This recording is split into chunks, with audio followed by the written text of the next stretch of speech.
સુરતના સારોલીમાં 19 વર્ષીય મોડેલનો આપઘાતનો મામલો સામે આવ્યો છે।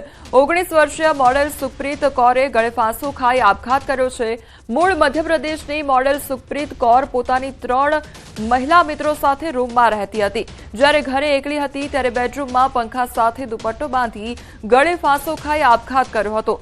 મોડેલ 4 દિવસ પહેલા જ સુરત સારોલી ખાતે મોડલિંગ કરવા માટે આવી હતી, તો આપઘાત કરવા પાછળનું કારણ અકબંધ છે। સમગ્ર મામલે સારોલી પોલીસે મૃતદેહોને પીએમ અર્થે ખસેડી વધુ તપાસ હાથ ધરી છે।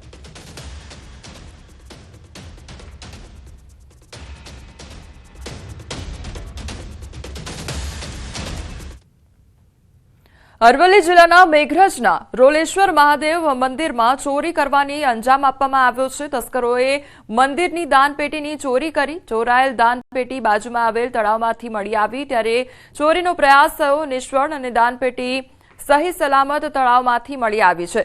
મંદિરના પૂજારીએ પોલીસને જાણ કરતા પોલીસે વધુ તપાસ હાથ ધરી છે। સુરતમાં નકલીની બોલબાલા, જ્યાં જુઓ ત્યાં નકલી જ નકલી અને ડિમોલેશનની નકલી નોટિસ દિવાલ પર લાગી છે। નકલી નોટિસથી અસલી ગરીબો મૂંઝવણમાં મુકાઈ ગયા છે અને દરેક ગલીમાંથી 5 મકાનો તોડવાની નોટિસમાં ઉલ્લેખ કરવામાં આવ્યો છે। વિચિત્ર ટીખળ કરતા ભારે ઉઆપો મચી ગયો છે। સુરતમાં ઉત્તરાયણ વિસ્તારમાં આવેલી તાપીનગર વિભાગ 2 સોસાયટીનો બનાવ સામે આવ્યો છે।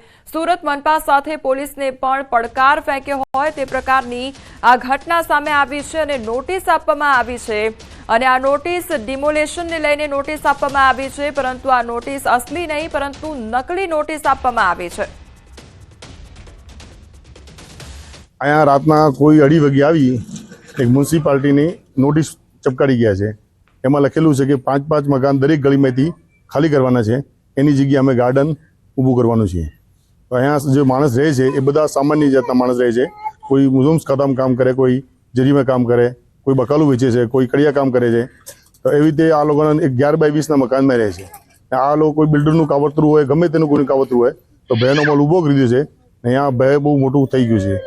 તો અમે મ્યુનિસિપાલિટી જાણ કરતા કે મ્યુનિસિપાલિટી કહી ગયા કે અમારી કોઈ એવી નોટિસ મોકલાવી નથી।